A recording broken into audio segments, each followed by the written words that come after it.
It's often the little things, small behaviors that can change our lives. That's the power of a financial edge. I'm Ed Meek. I'm a financial advisor with a passion to help you retire early, save more, and live better. Welcome to Ed's Edge, the podcast to help you live the life you've always wanted. Welcome back. We've given you some information on the defined benefit plan. Now it's time for the nuts and bolts. There's pros, there's cons. We're going to go over some generalizations, give as much information as we can so you can really get a good understanding. But there's going to be exceptions. But let's dive right in. So we know what you're thinking. If I'm utilizing a plan like this, what exactly am I getting myself into? First and foremost, let's discuss who these plans are for. If you are a small business owner, a partner in a business, self-employed, have some form of 1099 income, things like that, often you are a prime candidate. Now, the second part of this qualification is high income earner. If you earn a high amount of income, it allows you to sock away more income and take that off of your taxes, as we discussed. So those are the two main points. And again, the quiz online that we will post will help you really dig in and make sure that this is for you. So there's some limitations to the plan. We know we can put away a lot of money pre-tax, but there are limitations. How much we can put away each year, and then we have to cap out. Eventually there's a limit. As of this year, 2023, 3.4 million or so is the maximum we can attain for a benefit. Again, that amount will increase each year a little bit. And then how much we can put away each year. Let's look at an example. We have an example of a married couple. They work together. They split the income that they make. As you can see, they're about 5 years away from retirement. They're going to sock away, put away as much as they can into this plan pre-tax. In this example, $442,000 pre-tax between a couple. Just massive, massive amounts. Way more than, as we said, in those defined contribution plans, those 401ks, where they could have probably put away close to $140,000. Here's an extra $300,000 into this plan. They do that. They save $163,000, maybe more in their state. And then the benefit that they attain, you can see when they hit retirement, is $1.3 and $1.8 million. Just a massive lump sum to be able to live off of. And what I'm seeing on that is $163,000 in tax savings every single year. I can contribute that amount. It's not a one-time deal. That's pretty neat. Yeah, it's flexible. Sometimes it can even be more as you get older, but you can kind of think of it in that way, yeah. Yeah, so 3 keys to the plan, call it. Number 1 is we want to be in good standing with the IRS in this plan. Remember, you're creating a pension for your business. And typically, we want to see these plans in place at least 3, 4, 5 years, somewhere in that range. Minimum 3 years. And so we don't want to just set this up, make a one-time contribution, and then close it down. It needs to be in place for a period of time. Now, there are exceptions, and you can end it before 3 years. We'll get into that more specifically if that's ever a concern for you. But again, think of, I need to be in place for 3 years. That's number 1. Number 2 is the range of contribution, as you alluded to, each and every year. We'll use an example of $100,000 to $200,000 is the range to put in each year. So it does give you some flexibility, although you do have to meet the minimum and the maximum. And how that's calculated is from an actuary, which we'll talk about soon. Think about, again, range of contributions to put in each and every year. And that range is determined by that situation for that person, right? Some people's ranges are different. Yeah, exactly. It depends on the income and so on and so forth. So age, income, years away until retirement are the key variables to that formula. Third and final point is again, this plan is for your business. So all employees of that business take part in the plan. 1,000 hours or more a year. If they work for you, they're in the plan. You can discriminate against certain people depending on, again, their age and their hours and everything you mentioned there. But typically, the less employees you have, the better. Partners are great. Yeah. 2 or 3 partners, and that's it. Really significant tax savings on that. So worth mentioning, everybody that works for the business full-time counts. Right. There's some flexibility in there, but you still have to contribute for everyone. That's right. What if things change?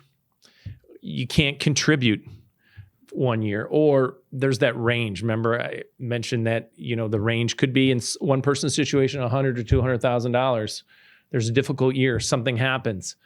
You can't put in the $100,000. These plans are flexible where they can be amended. They can be amended in a variety of different ways. We don't see people doing it all the time. No one really wants to amend it all the time, but it can be done from time to time. There's flexibility. That defined benefit that we talked about, it can be altered. We can make the benefit lower if we need to. If somebody starts off and they can only make certain contributions, the defined benefit, if you do better, can be increased. So there's flexibility, but things can be changed. Yes.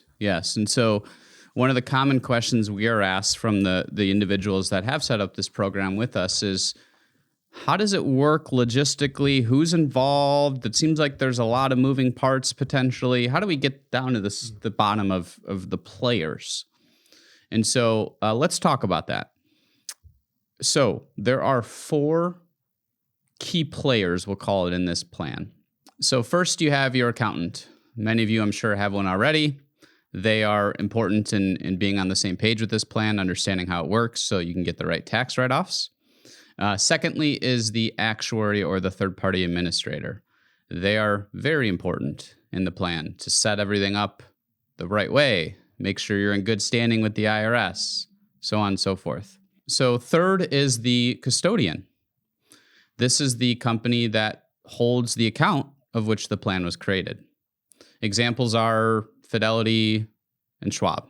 Fourth is investing the money. And we put this as a side here. If you notice on this slide, we coordinate all this for our clients that set up these plans. So frankly, you don't have to. But this investing the money is a really important player. We actually wanted to add that in. It's a very important deal with these programs. So Ed, let's talk about that. So as you can see, we help people coordinate all 4, and then we help them invest the money as well. The reason why it's good to see and understand this is these plans, since we're attaining a certain benefit, we have to make sure we manage the money in a way where we hit the benefit in an appropriate way. I will say I have an example. It's an unfortunate example of somebody who insisted on taking some of the money that's in one of these plans, invested it very aggressively. We do not encourage that. Very aggressively, lost a tremendous amount of money in some stocks, thinking they were going to hit some home runs.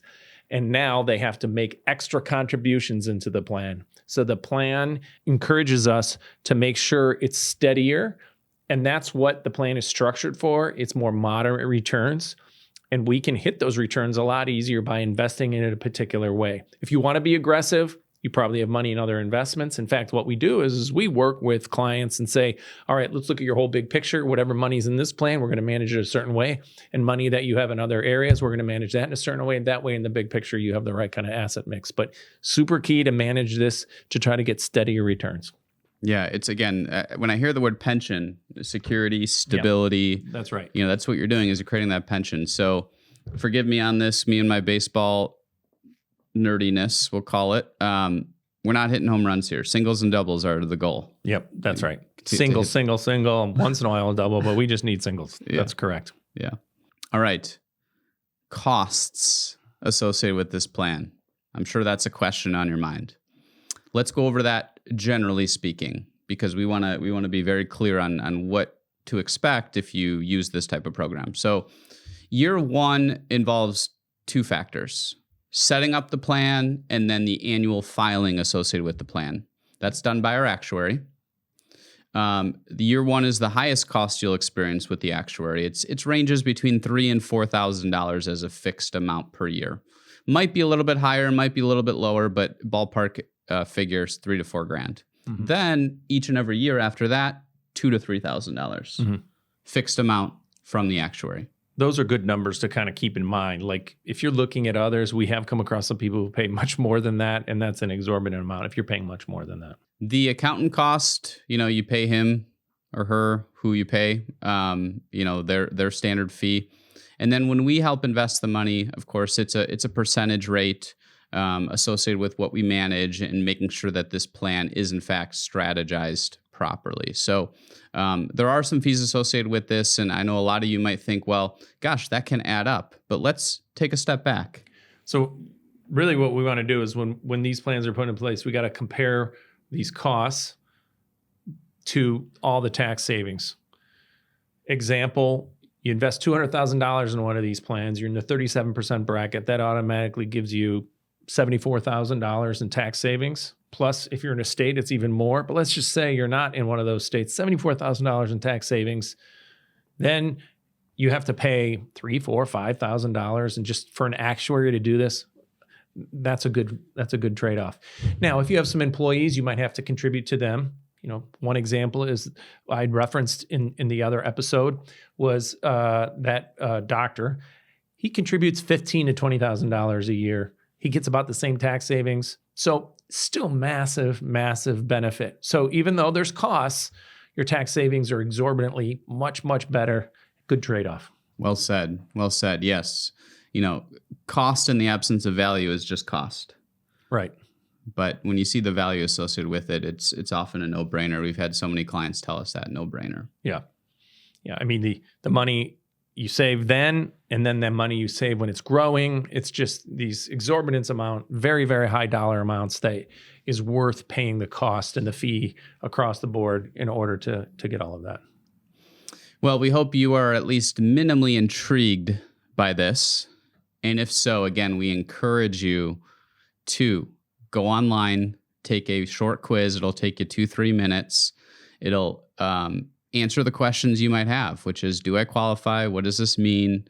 And get in touch with us. We'll talk to you about your specific situation and help connect you to the right people if, in fact, you do qualify. Did you forget something, James? I did. All right. Now it's my turn. I allowed you to talk last time about it, but I have to take the reins over. One of my favorite types of food is Italian. And fortunately, I think you experienced this recently. We have an Italian place in our town where the office is here, Wheaton, Illinois. It's good, solid, stable, really good Italian food. And I mean, the atmosphere is great. It's called Il Sogno. It's in downtown Wheaton. And you didn't get to experience this, but I will tell you, in the summer, if you're able to go to downtown Wheaton, I would encourage you, maybe this might be the first restaurant you're going to go to, is because they have the only, I think, restaurant in town where you can eat on top of the roof. It's wonderful. You can kind of oversee the suburbs. And if it's a warm night, the food is great Italian. You can't go wrong on almost any dish. Really any dish. I've never had anything bad there, but I would encourage people to get a good Italian meal there at Il Sogno. When it's an Italian place when you can immediately have oil and vinegar with a little cheese with bread. Yep. And that's what I experienced right away from this Italian place. Dimmed lights, that type of feel. So, well, in fact, you and I think it was my wife were making fun of me for that, remember? Yeah. I put a bunch of olive oil on there and a bunch of Parmesan. I just kept going like this with my olive oil and Parmesan, and everybody was like, what's going on? I was like, this is the best part right here. That's right. That's right. So definitely check it out. We'll post that online in downtown Wheaton. So thanks so much for watching. We'll talk to you next time. Yep. This podcast represents an assessment of the market environment at a specific point in time, should not be relied upon as investment advice, and is not intended to predict or depict performance of any investment. Any specific recommendations or comparisons that are made as to particular securities or strategies are for illustrative purposes only and are not meant as investment advice for any viewer.